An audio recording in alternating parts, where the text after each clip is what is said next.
dans le club. Donnez-nous de votre temps, votre attention et ce soupçon d'amour que vous transportez continuellement avec vous pour nous. Doublez-le aujourd'hui par 2 parce que nous allons le partager au maximum avec nos invités du jour. Elles en ont besoin, bien que très fortes. Le thème, les invités, c'est pour tout à l'heure. Avant toute chose, je prends des nouvelles d'Antonella et puis on va aller pour Inbox. Tu vas bien? Oui, ça va très bien. Et toi, Esther? Ça va. Je me suis réveillée avec une certaine énergie aujourd'hui. Et puis après cette petite prière qui était porteuse de beaucoup de choses, je me sens très bien. C'est toujours très important de faire une petite prière avant de commencer sa journée, la confier à Dieu. Alors, on va aller pour Inbox.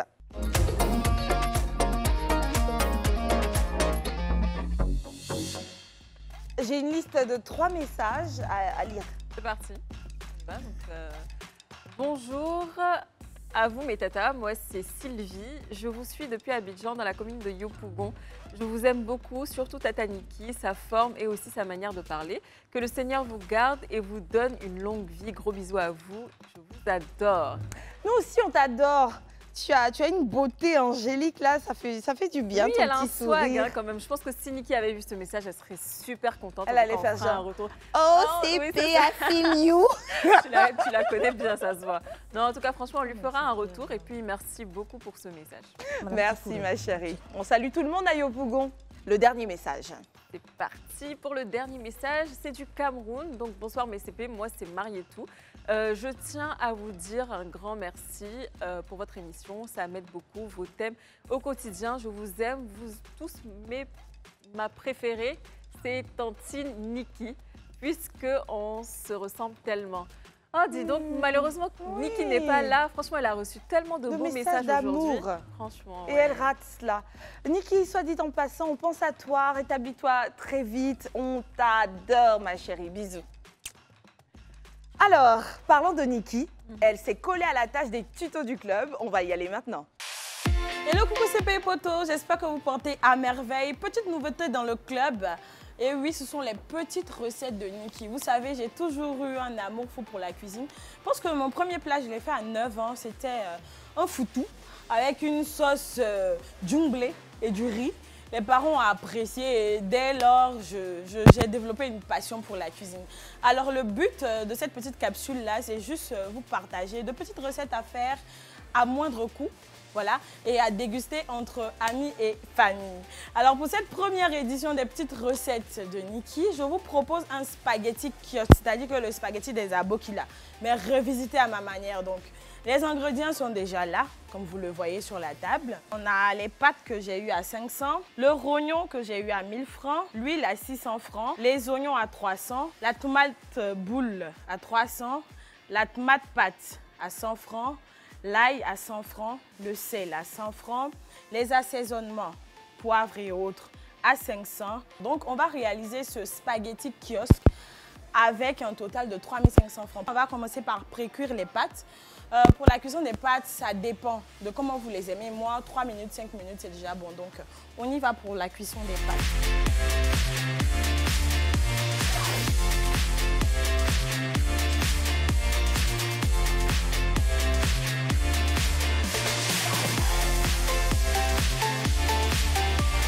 Alors les pâtes sont prêtes, on va les mettre de côté là, comme ça. On va faire notre rognon. On va mettre les rognons au feu, comme ça. Bon, en général, je rajoute en même temps l'ail que je découpe directement dedans. On va laisser ça prendre les couleurs. En attendant, on rajoute un peu de poivre.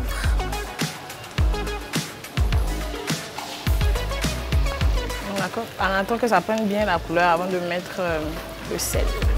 On est à la phase de pré-cuisson, voilà, de nos rognons. On va mettre les oignons, la tomate. Oh, franchement, je ne sais pas ce que vous en pensez, mais moi, c'est comme ça que je cuisine depuis toute petite. Je n'ai pas de proportion en tête. Chaque femme a sa manière de cuisiner. Ça, on va mettre juste un peu. Voilà les deux formes, et puis on va garder le reste pour plus tard.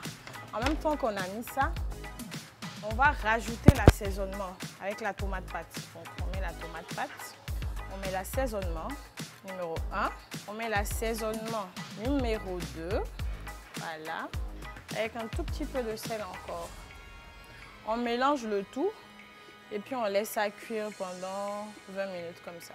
Alors voilà, après 20 minutes, nos rognons sont bien croustillants, comme j'aime le dire. Je rajoute un peu d'huile, comme ça. Maintenant, je vais mettre les pâtes. Moi, j'aime quand mes pâtes sont un peu dures, là. Voilà. En général, les labos qui là, quand ils font là, ils font chou. Puis c'est chic à regarder. Donc, soyez indulgents. Et une fois que c'est bien mélangé, on va laisser 2 à 3 minutes et puis on peut servir.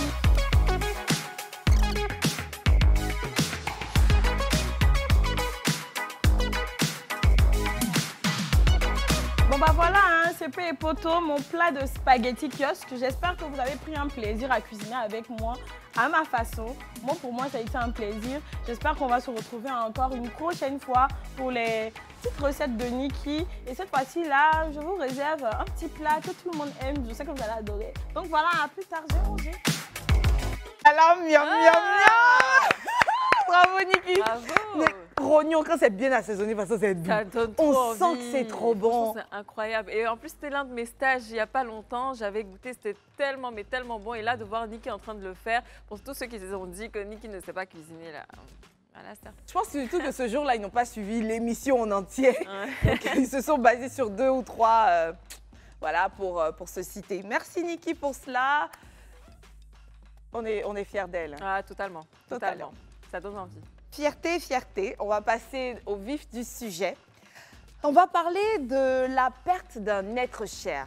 On sait que c'est un passage très traumatisant, de surcroît s'il s'agit d'un enfant, d'un bébé. On ose imaginer même la peine des parents. Et le cas d'une mère qui perd son bébé s'appelle, on l'appellera cette maman, mamange. Et certaines de ces femmes fortes, de ces mamanges vont nous rejoindre sur ce plateau maintenant. On va les accueillir. On aura Clémence Kwasi et Aman Laura.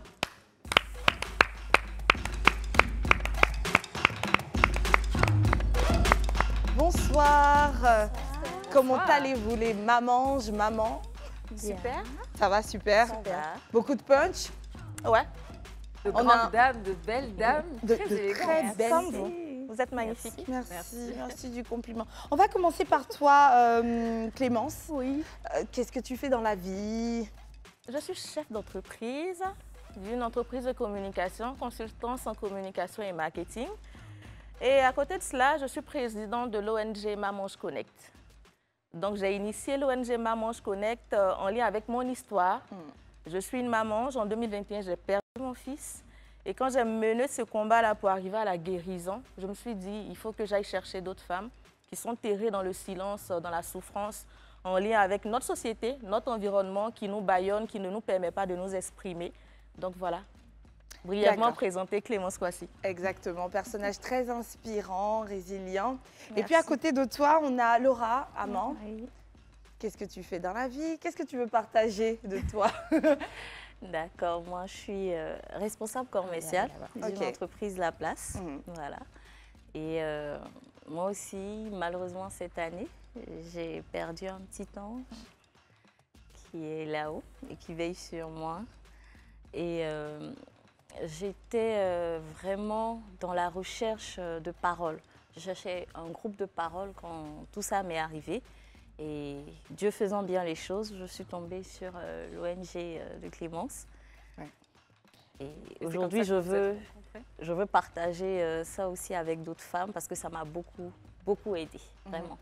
Cette fameuse ONG, merci encore une fois Clémence pour cet esprit avisé. Tu aurais pu simplement vivre ta peine parce que quand on crée une ONG, c'est pour la volonté d'aider les autres. En effet. C'est vrai qu'il y a une certaine thérapie personnelle, mais on peut la trouver d'une autre manière. On crée une ONG, c'est parce qu'on sait que nous ne sommes pas seuls à connaître une telle ou telle situation. On veut aider d'autres personnes à pouvoir puiser en nous une expérience et aider d'autres à apporter leur expertise. On parle de Mamange Connect, c'est le nom de l'ONG. Mam comme maman.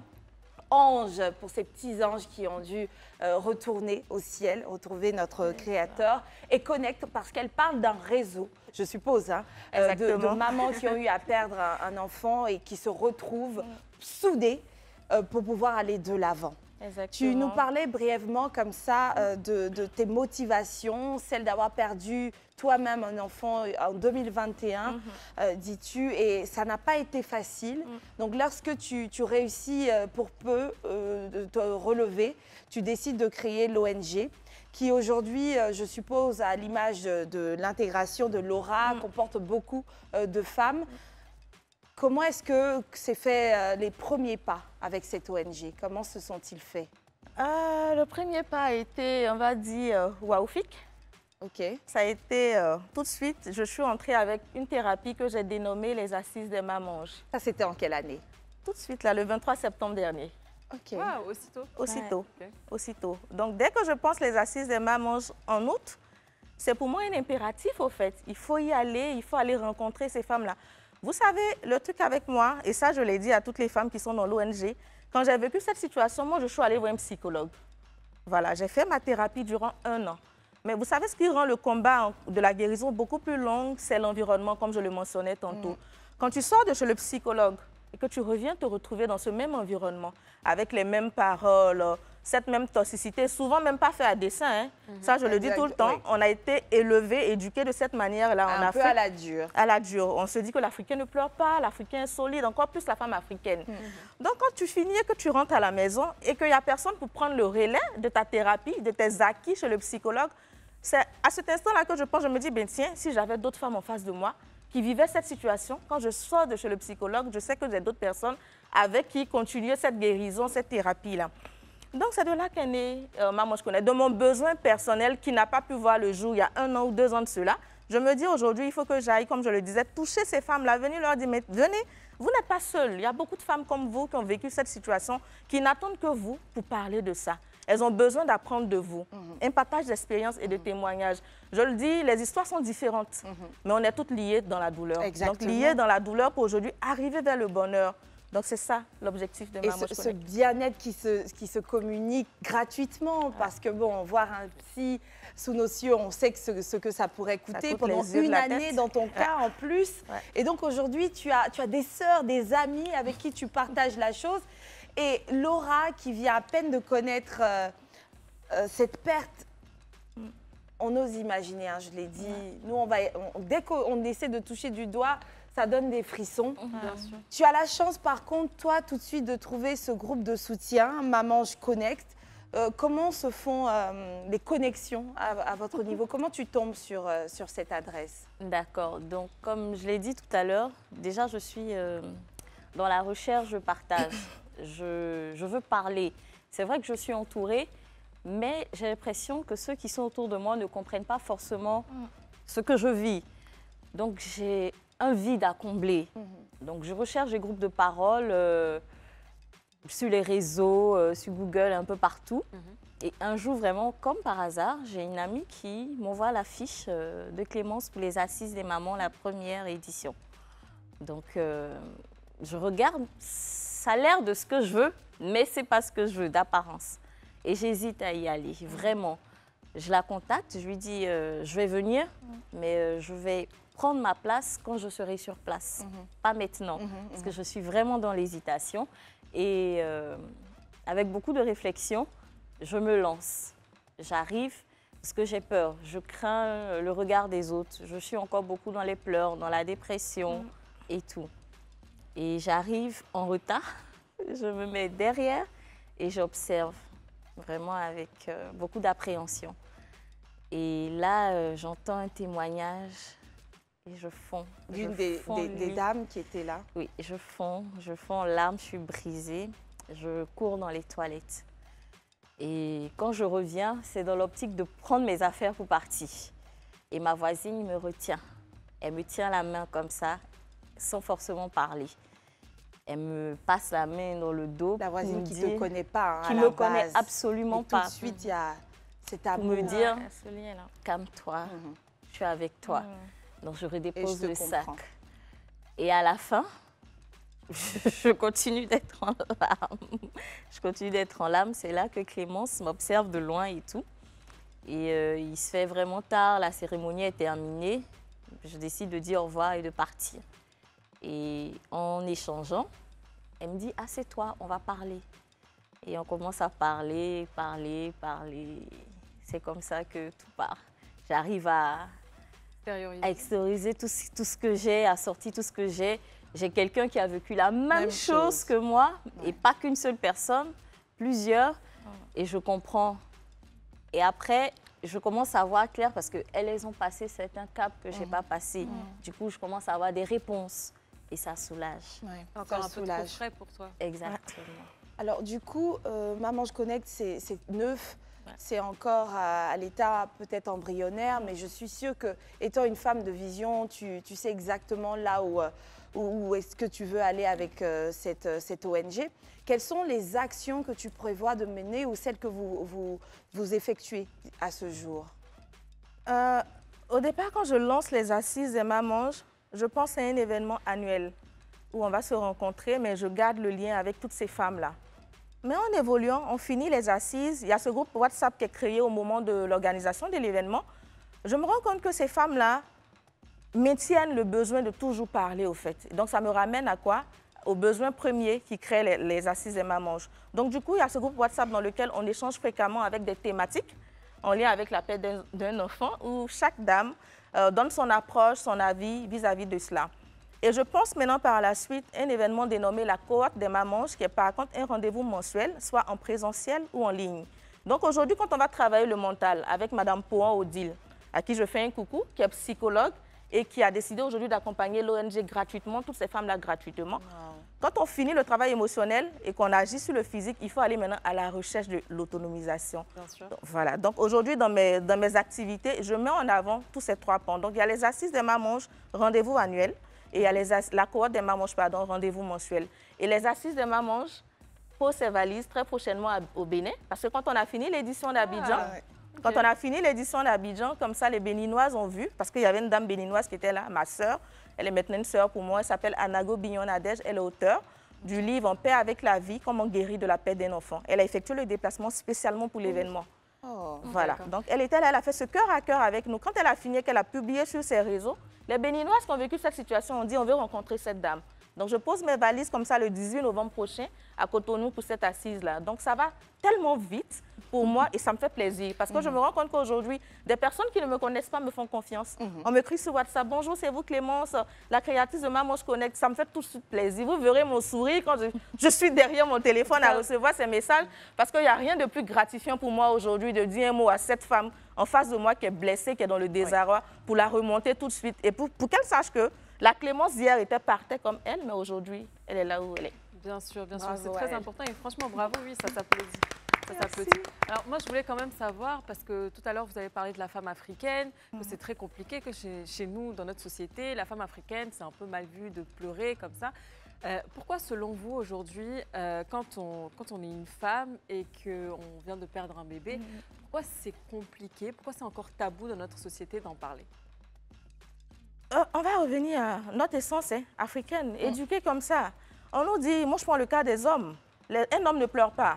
Un homme ne doit pas montrer ses larmes en public. Ça, depuis le petit garçon, j'ai envie de dire, dès lors même qu'il est dans le ventre de sa mère, pour ne pas exagérer, on commence à le matricer comme ça. Tu ne dois pas pleurer, tu dois être fort en toute situation. La femme doit tout supporter aussi en toute situation. Et en Afrique, il y a un truc. Quand tu perds l'enfant que tu n'as pas connu, on se dit que le deuil n'est pas légitime. Moi, quand j'ai perdu mon fils, on me dit, mais tu n'as même pas vu son visage. Voilà, tu n'as rien vécu. Oui. Et ce que je dis chaque fois à ces personnes qui me retoquaient ça, maintenant j'en ai la force et j'en ai les capacités de le dire, sinon en son temps ça me mettait KO. Mais maintenant ce que je dis, c'est que je n'ai pas eu besoin de voir le visage de mon fils pour le connaître en fait. Dès lors qu'on me dit, dès lors qu'on me dit, Clémence, tu es enceinte, il y a ce lien-là, cette connexion-là. Moi, j'ai connu le cœur de mon fils. Vous attendez à voir son visage, mais moi, j'ai connu le cœur de mon fils. Mais dès les premiers mois dans le ventre, tu le ressentais déjà, de toute façon. Tu as déjà une connexion avec lui, donc personne ne peut juger ce que tu peux ressentir. Exactement. Et même dans la tradition ivoirienne, on te dit, c'est fait voir, c'est le premier bébé, tu ne dois pas pleurer. Tu as les tantes qui sont là, mais arrête de pleurer, il ne va pas partir si tu pleures.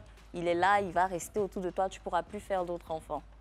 Donc, croyant faire du bien, en fait, non. Parce que c'est un être humain, c'est un enfant comme tout autre que tu as connu. Moi, j'ai connu, je l'ai eu vraiment, il est né, il a grandi un peu, là, il a eu quelques jours, on va dire. Et tu as conçu tout autour de lui, ta vie, tu as fait un trousseau, sa chambre, vous comprenez, c'est toute une vie, en fait. Et on te dit non, ne pleure pas, passe à autre chose. Tu es forte, il faut que tu sois forte. Il est important d'extérioriser, il faut lâcher prise au bout d'un moment. Si ça ne va pas au fond de toi, si tu penses que pleurer peut t'aider, il faut pleurer, il faut passer à autre chose. Et c'est comme ça, et c'est la seule manière qui t'aidera à passer à autre chose. Parce qu'aujourd'hui, si tu intériorises, au bout d'un moment, tu vas exploser et peut-être ça ne sera même pas pour ça. Et au final, tu vas te rendre compte que c'était ce qui s'est passé qui te fait réagir aujourd'hui comme ça. C'est vrai. Et vous voyez un peu, j'ai envie de dire, les enfants, quand on donne un cadeau à un enfant, emballé tout de suite, qu'est-ce qu'il veut? Il veut voir le contenu, il est pressé de déchirer. Mais c'est pareil pour la maman, qu'est-ce qu'elle veut? Elle veut voir au final, toucher son bébé, mais il y a ce goût d'inachevé là, quoi. Il y a comme un cadeau éphémère. C'est comme si on t'a donné un cadeau, mais de manière éphémère. Et ça te directement. Voilà, et ça te reste là à la gorge, et tu n'as même pas encore l'occasion de l'extérioriser. Tu n'as pas encore l'opportunité de dire, ben, laissez-moi tranquille, j'ai besoin de pleurer, j'ai envie de pleurer. Dans certaines traditions, on ne va même pas voir la tombe du bébé. Quand on va l'enterrer, tu n'as pas le droit d'être là. De savoir où c'est. Ouais. Mais moi, j'ai envie de garder le lien avec mon enfant. J'ai envie, si je veux aller lui déposer une fleur, parler avec lui, parce que c'est un être humain qui a compté pour moi. C'est un deuil à part entière. On a eu un cas en plus dernièrement dans une émission, mais bon, on ne va pas s'attarder dessus. Moi, je voulais quand même savoir, est-ce que ça a été difficile pour certaines femmes, notamment Laura, de s'exprimer, d'en parler et de se confier surtout? Oui, personnellement, ça a été difficile parce que comme je vous dis, dès le départ, on te bloque. On te dit, pleure pas, sois forte, il faut que tu passes à autre chose. Et moi, ça a beaucoup joué sur ma santé. Donc on me dit, non, il faut te concentrer sur ta santé. Il faut guérir d'abord physiquement. Alors qu'on sait, comme elle a dit tout à l'heure, il faut guérir déjà dans la tête pour être bien physiquement. Donc j'ai eu du mal jusqu'à ce que j'explose littéralement. J'étais sur anxiolytique et tout. Donc oui, en parler, tout de suite, je me suis dit, non, je ne vais pas le faire. Même quand j'allais, comme j'ai dit, j'étais hésitante. J'avais peur du regard des autres sur moi. Je me disais, si je me mets à pleurer, ils vont dire, oh... Pendant que peut-être d'autres moments ont perdu des enfants plus grands, genre 5 ans, 6 ans, 7 ans. Donc j'étais tétanisée. Et c'est vraiment, comme j'ai dit là, le fait d'en parler qui a fait baisser mes gardes et j'ai pu exprimer mais vraiment tout ce que j'avais au fond. Est-ce que tu avais un soutien quelque part à côté? Oui, j'ai ma famille qui était là, vraiment. Et je leur dis encore merci. Mais comme je dis, ils ne comprennent pas. C'est pas pareil. Bien sûr, il a fallu que tu te retrouves dans un groupe. Exactement. De ils femmes n'ont pas qui forcément les mots aussi. Souvent, il y a des gens qui sont maladroits, qui en essayant de consoler, disent des choses qui voilà, ça blesse mal. plus qu'autre chose. Donc. Tu prends conscience du fait que les gens ne comprennent pas quand ils sortent certaines phrases maladroites, comme elle dit. C'est vrai qu'il y a la famille, la bonne volonté de vouloir soutenir, mais ils ne mesurent pas. On va aller pour la pub. Cette discussion, cette conversation croustillante va se poursuivre juste après la pub. Il faudrait entourer les mamans d'amour, même si nous avons l'impression qu'elles sont superwoman, les plus fortes du monde. Mais non. Je veux dire, il y a même en bodybuilding un poids que le bodybuilder ne pourra pas supporter. S'il vous plaît, laissez les sensibilités varier d'une personne à une autre. Une personne vient de perdre un être cher, elle a le droit de vivre son deuil comme elle le sent, tant qu'elle part de l'avant. Donc, votre rôle, c'est plutôt de soutenir. Pour qu'elle puisse s'en sortir. Aujourd'hui, nous avons sur ce plateau Clémence et Laura, qui sont toutes les deux dans l'ONG, qui font partie de l'ONG Mamange Connect. Et Clémence est à la tête de cette ONG, aussi une nouvelle qu'utile. On a des appels qui sont en train de devenir panafricains partout en Afrique. On va te demander... La Côte d'Ivoire, le Bénin, bientôt le Cameroun, le Burkina, qu'est-ce qu'on sait? Partout, tu seras là. Et surtout pour aider les femmes là. Surtout pour aider les femmes. Vous savez, c'est ce que je disais, rien ne me fait plus plaisir aujourd'hui d'avoir une Laura souriante. Ce jour-là, aux assises, j'avais une Laura qui était en pleurs, qui était brisée. Je lui ai dit tout de suite, on a parlé pendant 2 heures de temps sans s'en rendre compte. Hein. Et quand on finit ça, je lui dis, tu sais, la semaine prochaine, j'ai telle activité à faire dans un spa. Il y a beaucoup de manières de faire une thérapie. Donc, il faut pouvoir avoir aussi les ressources financières nécessaires pour... Donc, quand j'ai dit à Laura, on va au spa, on va pour se détendre. Mais quand on finit, la dame du spa dit, mais elle est transformée. Elle avait une joie, elle avait un sourire. J'ai même posté cette vidéo-là sur les réseaux. Laura était transformée. Donc, il y a beaucoup de manières aujourd'hui. Moi, aujourd'hui, quand toutes ces femmes-là m'écrivent, là, c'est vraiment... Pour moi, le lieu d'être proche de chacune. Je veux pouvoir, comme une maman, prendre chacune dans mes bras, faire des bisous, parce que je suis très câlin. Donc, bisous. Je fais des bisous à tout le monde et tout. C'est pour ça que pour moi, le fait de se rencontrer est extraordinaire.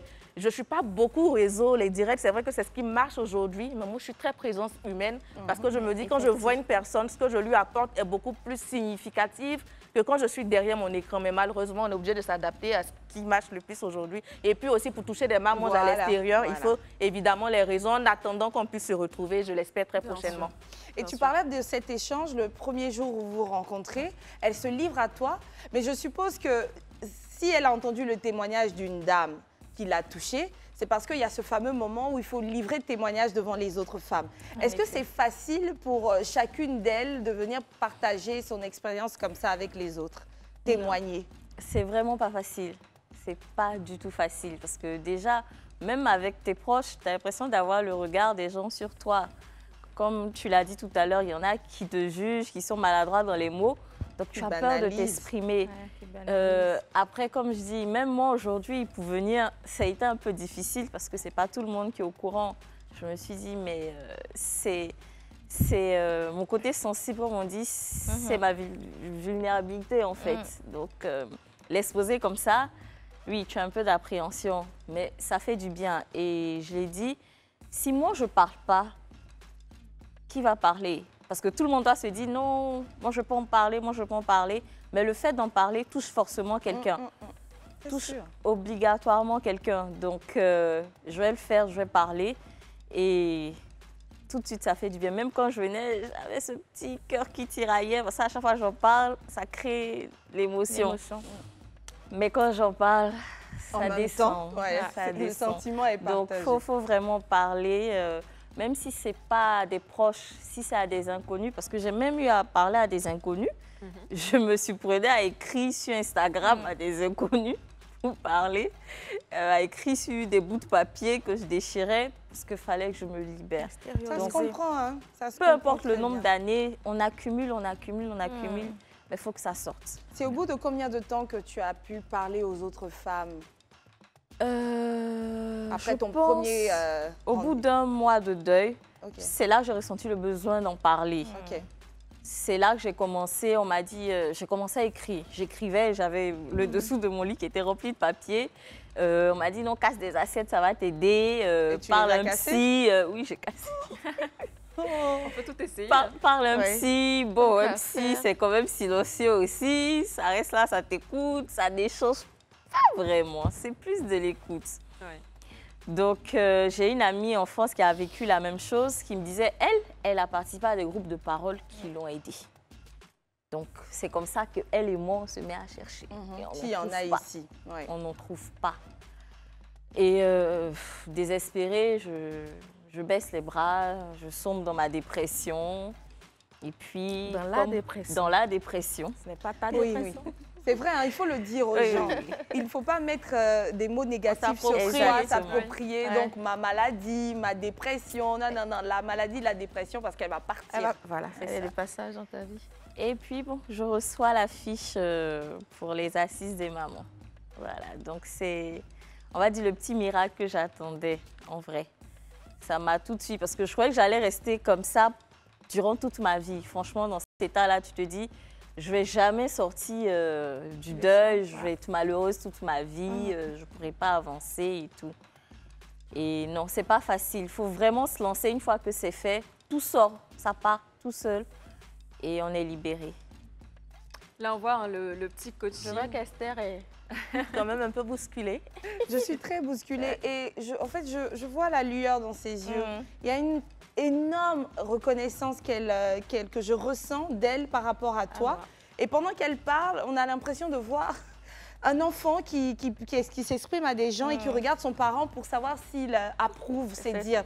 Ce n'est pas une enfant, hein, on le sait très bien, on le comprend que c'est une femme à part entière, mature, mais tu leur fais énormément du bien. Je l'espère. Ça se ressent, ça se voit. Nous, on vient de vous rencontrer, on ne sait pas ce qui se passe là-bas, Ouais, c'est mais vrai. Laura, tu sais qu'elle revient de loin Ouais. et qu'aujourd'hui, même si elle est encore un tout petit peu faible, affaiblie par la chose, il y a eu un bon regain de force.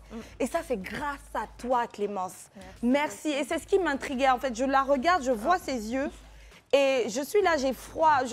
J'ai froid au dos. Je ne sais pas ce que J'ai je dois senti les ressentir. émotions te... Exactement. Et me merci, fait énormément. merci beaucoup pour ça. Merci à Toi vous. aussi, Laura, merci d'avoir accepté de venir. Elle avait besoin d'un témoignage pour l'accompagner. Je commence là. Vraiment, vraiment. Est-ce que ça vous dérangerait de parler un peu de votre histoire ou pas forcément rentrer dans les détails? Elle, je pense pas qu'elle soit prête. Mais On voit vas-y. déjà les larmes. Bon, Donc, je pense qu'on- pour être bref, vraiment, Ouais. faut savoir que j'ai une pathologie, j'ai la drépanocytose. Voilà, une forme assez accentuée, SS. Et je vais avoir une bouche. Bien S'il sûr. vous plaît. Est-ce qu'on pourrait avoir un On va mouchoir, s'il finir vous cette plaît? émission-là. Ma chérie C'est vrai Coco. que c'est pas évident en fait pour les personnes qui souffrent de drépanocytose. Comme j'ai dit, je souffre d'une pathologie qui est la drépanocytose, une forme assez accentuée, SS. Et j'ai une grossesse assez difficile. J'ai été malade, mais le bébé allait bien. Malheureusement pour moi, j'ai fait une sorte d'AVC facial, j'ai eu de la tension. Et les médecins n'ont pas su mettre un doigt sur la chose. Et le bébé a dû venir d'urgence, de façon prématurée à 7 mois. Donc, on cherchait une couveuse dans un centre, ça a été compliqué d'avoir de la disponibilité, donc il a commencé à être en souffrance. Au moment où on a eu, ça s'est bien passé, j'ai eu ma césarienne, le bébé est venu, un peu souffrant, mais il a pu avoir les soins qu'il fallait. Tout s'est bien passé. Au bout d'une semaine, il allait bien. Il était à l'hôpital pour normalement 1 mois. Mais voilà, au bout de 2 semaines, on m'a dit, écoutez, si ça se passe bien, la semaine prochaine, Il peut rentrer à la vous maison. rentrez, voilà, et que jusque-là, tout allait bien. C'est moi-même qui n'allais pas bien parce que je forçais, je sortais, je venais le voir tous les jours. J'ai même ouvert ma cicatrice un peu et tout et tout. Et j'ai malheureusement, avec la fatigue et tout, piqué une crise. Et je me suis retrouvée dans cette même clinique-là, avec lui. Et vraiment, j'étais à bout, fatiguée, de défiler dans les hôpitaux depuis le début de la grossesse. Me voir dans cet état-là, j'avais l'impression même de ne pas être à la hauteur. Et je priais tous les jours pour lui. Je suis allée lui faire une prière, je lui ai dit, écoute, petit prince, tu es ma force. Tu es ma force. Jusque-là, c'est grâce à toi que je tiens. Et on va y arriver. Donne-moi un petit peu de ta force parce que là, maman est fatiguée et je vais rentrer. Mais je reviens te voir dans 2 jours. Parce que le médecin m'a vraiment mis le haut là pour dire, repose-toi, arrête de venir, il va bien. Donc j'avais décidé de rester 2 jours à la maison sans venir le voir. Et malheureusement, cette nuit-là où je suis rentrée, il a fait un arrêt cardiaque et il nous a quittés. Donc, à la suite de ça, bon, on n'a pas pu me dire le pourquoi du comment, parce qu'il était censé aller bien.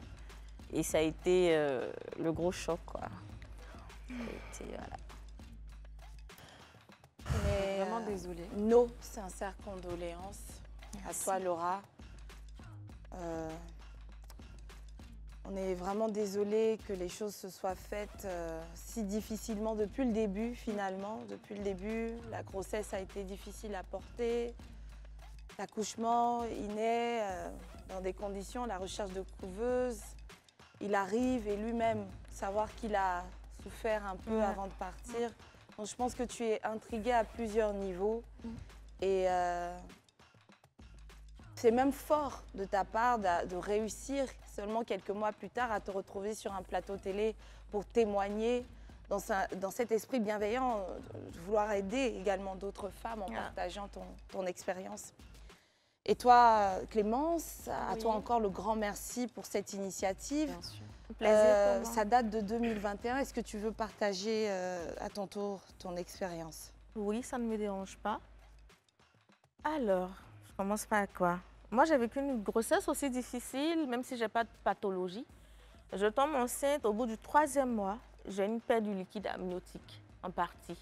Donc, quand j'arrive à l'hôpital, le gynécologue me met, comment ça s'appelle ce truc-là? Le séclage.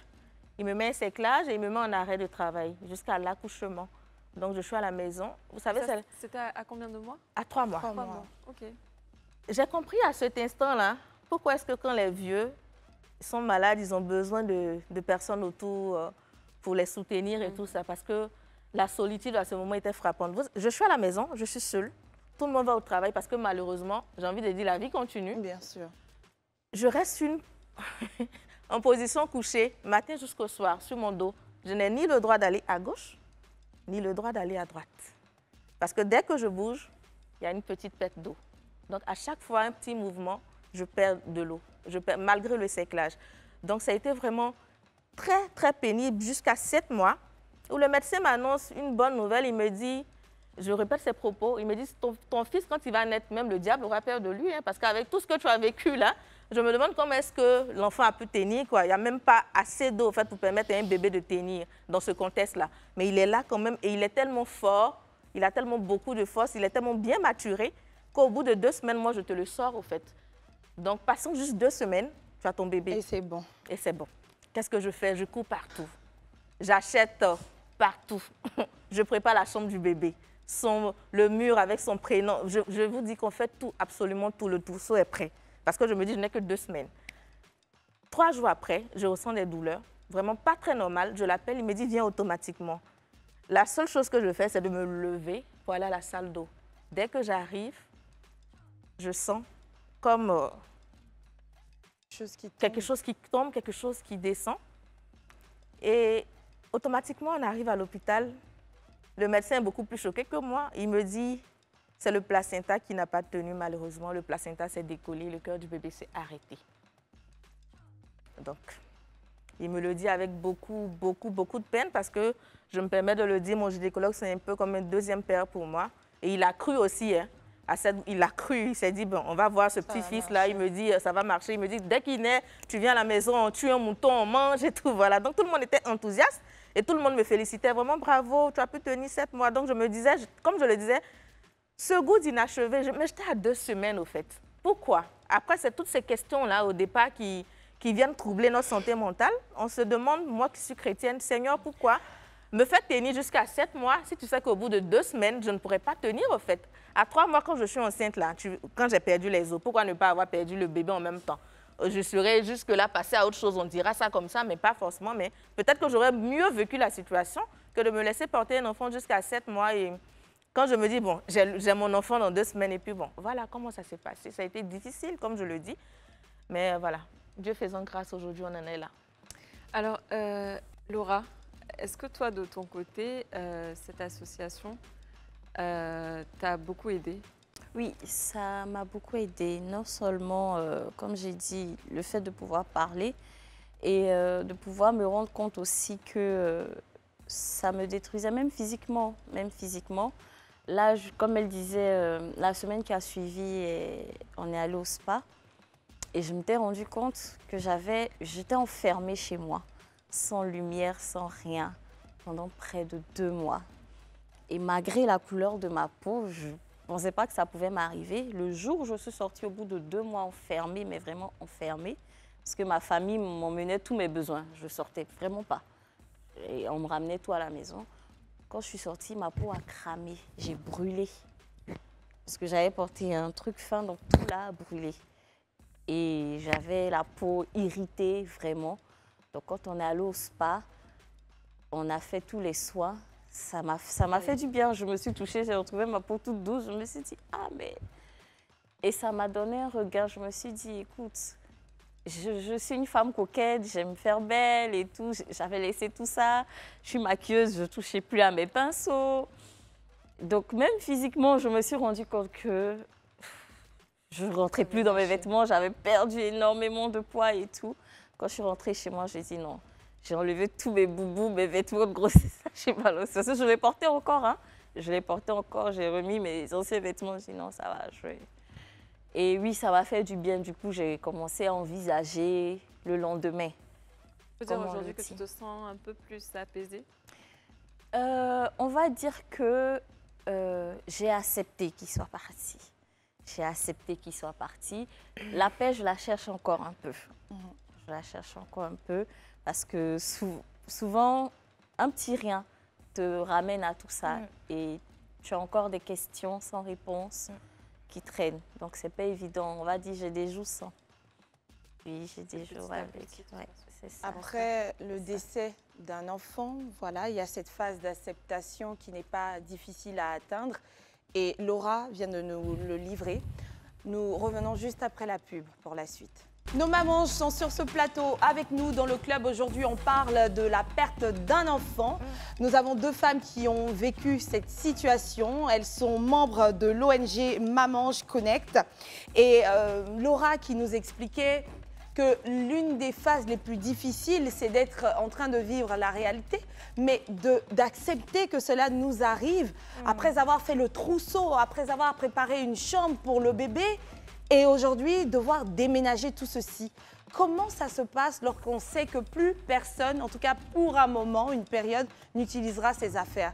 Comment on retire les vêtements de l'enfant? Comment on déménage la chambre? Qu'est-ce qui se passe? Moi, je suis allée tout de suite. Hein. Dès que je sors de l'hôpital, j'arrive à la maison. Je ne veux qu'une chose faire, ça. Débarrasser la chambre, enlever tout ce que j'avais préparé pour l'offrir. Et ma fille est née au mois de septembre, le 20 septembre, et j'ai un rituel avec ma fille. Chaque année, on offre des cadeaux à des bébés. Elle va, selon son âge, elle a eu 6 ans cette année, elle offre 6 paniers à un bébé. Donc, c'est... Voilà. Donc, ce qu'on fait, elle avait 4 ans cette année-là. On a fait des paniers, 4 paniers avec ces vêtements-là. Et on est parti offrir. Et ça m'a fait plaisir parce que quand j'arrive à la maternité, je tombe sur une maman qui vient d'accoucher mais qui n'a rien du tout. Donc, quand on lui donne ce colis-là et qu'elle commence à me bénir, à bénir ma fille, donc je lui dis c'est l'anniversaire, elle souhaite joyeux anniversaire à mon bébé et tout ça.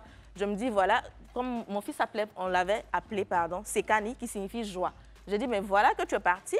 Mais tu donnes quand même de la joie aujourd'hui à une femme qui en a besoin, au fait. Donc, c'est ce que moi, j'ai fait. Automatiquement, sortie de l'hôpital, j'ai tout débarrassé, j'ai fait mes paniers et puis on n'en parlait plus, quoi. Laura, pour toi, ça s'est passé comment?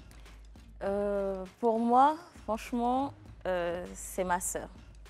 Je tiens à lui passer un gros coucou, lui dire infiniment merci pour tout le soutien qu'elle m'a apporté. Je n'ai rien pu faire jusqu'à présent. Je n'ai rien pu faire. Elle s'est chargée de tout. Et en fait, elle avait des affaires parce que c'est elle qui m'aidait dans le trousseau et tout, mon chien. Je lui ai dit, je ne peux pas. Tu fais ce que tu veux, comme tu veux. Je ne peux pas. Et naturellement, moi-même, je suis très dans le caritatif des orphelinats à qui je fais des dons chaque année, chaque occasion.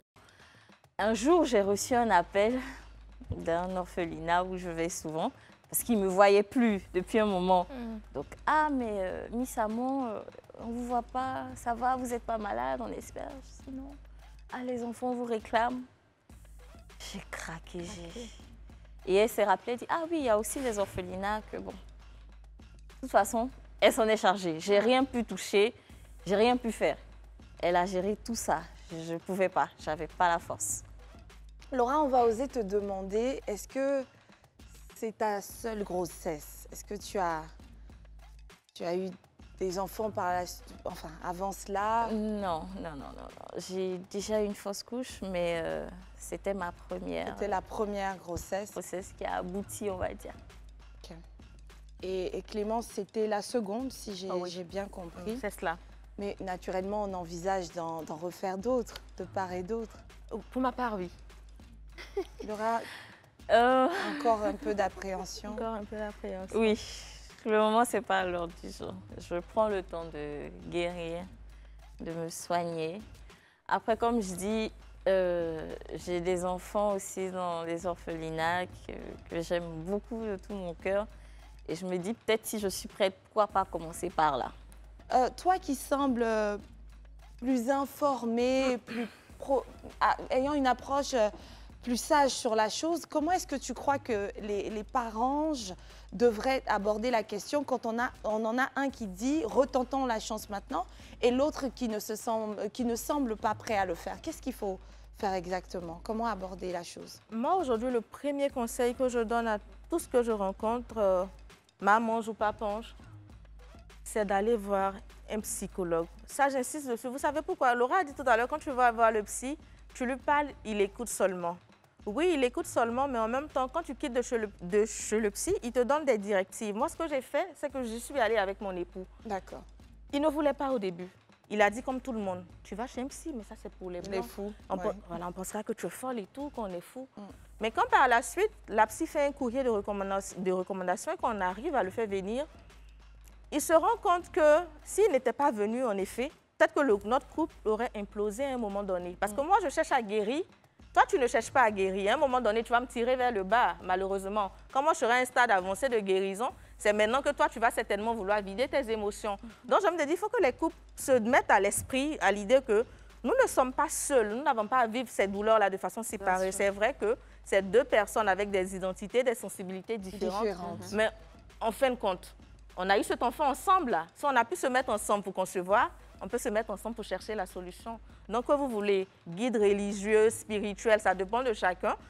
Cherchez à vous faire accompagner ensemble pour ne pas créer l'implosion. Vous ne pouvez pas y arriver, en fait, directement qu'à deux.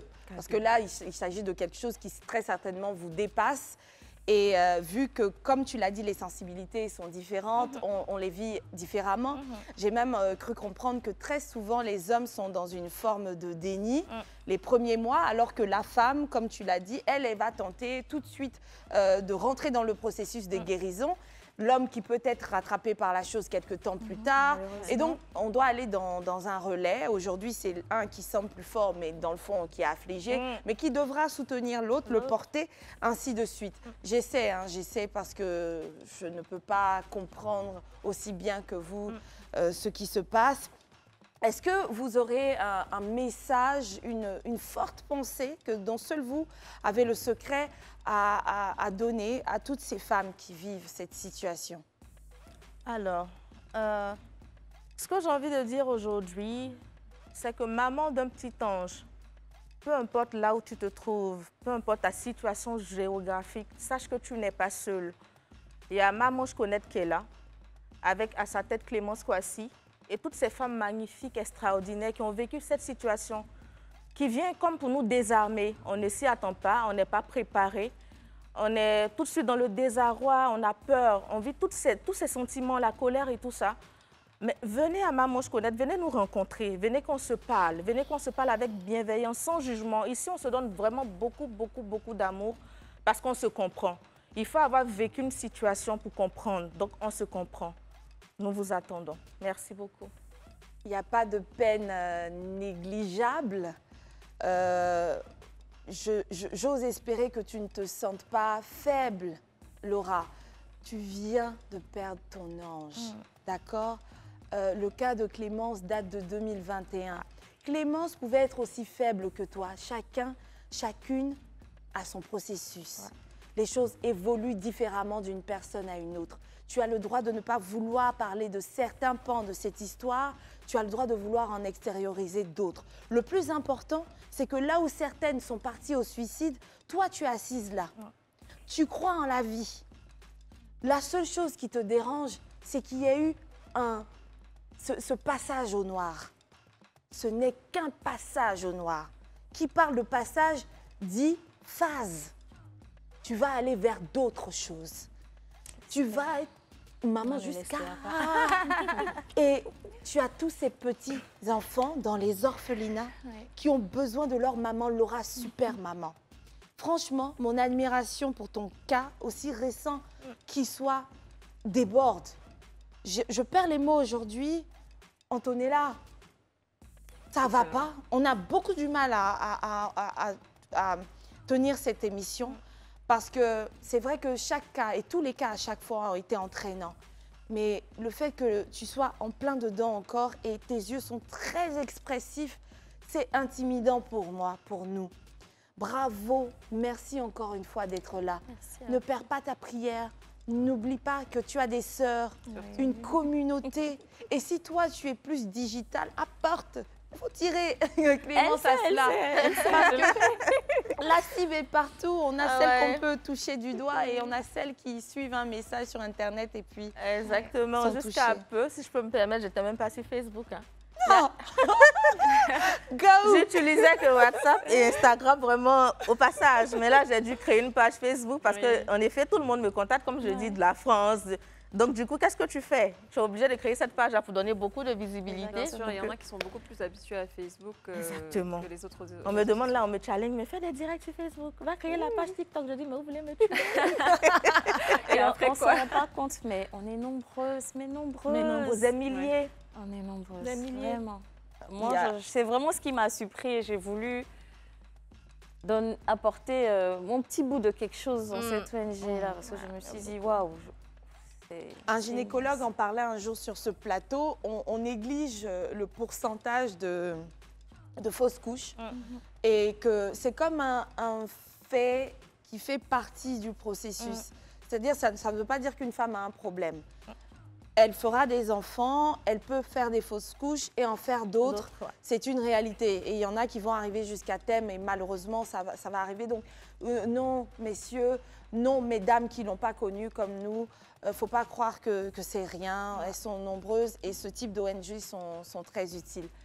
Antonella? Moi, honnêtement, je n'ai plus les mots. Je suis sincèrement désolée pour toutes les deux. C'est vrai que Laura, elle est beaucoup plus affectée aujourd'hui, mais j'espère que tu arriveras à surmonter cette étape. Et comme Esther l'a dit, ce n'est qu'un passage. Et je te souhaite le meilleur. Et je suis sûre que tu auras plein d'autres encore. Nous souhaitons le meilleur à tous ces parents qui ont perdu un enfant. Papange, mamange, soyez forts, soyez résilients. C'est plus facile à dire qu'à faire, mais il n'y a pas d'autres issues. Soit on sombre, soit on se relève. Et donc, s'il vous plaît, accrochez-vous à Dieu, à votre entourage et à tous les professionnels possibles que vous pouvez vous offrir pour aller de l'avant.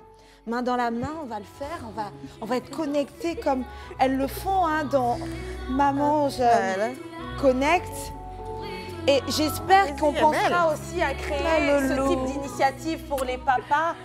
Faites-le, les papanges ont besoin de soutien également. Vous allez le faire?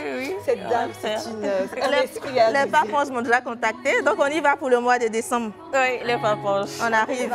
Pour le soutien à tous ces parents qui ont perdu un enfant. Et voilà, c'était le numéro du club du jour en soutien aux parents. Merci. Bonjour, je suis Clémence Kouassi, la fondatrice de l'ONG Maman Connect. Nous sommes invités aujourd'hui avec ma sœur de cœur, Amand Laura, qui est membre de Maman Connect, à l'émission Le Club. Ça a été un moment vraiment agréable avec des chroniqueurs super sympas. Et ce dont on a parlé aujourd'hui, ça a été le sujet de la santé mentale en ce qui concerne les mamans particulièrement. Et je tiens à terminer en disant aujourd'hui que la santé mentale est un sujet très important. Parce qu'il n'y a pas de développement durable dans une société sans santé mentale. Toutes ces personnes que nous voyons aujourd'hui, si elles ne se sentent pas bien demain, la société ne pourra pas bien se porter. Alors j'invite ici l'État à se pencher véritablement sur ce sujet-là. Les psychologues qui ne sont pas à la bourse de tout le monde, c'est épuisant parce que certaines personnes en ont besoin, mais par faute de moyens, s'en privent ou sortent la célèbre phrase « l'Africain est fort » alors que c'est vraiment difficile. Laura, tu as quelque chose à dire? Non, je vous invite à participer à l'émission si vous avez des sujets parce que moi, personnellement, ça m'a aidé. J'espère avoir aidé aussi d'autres personnes. C'est tout. Nous vous attendons à Mamos Connect et puis merci au club.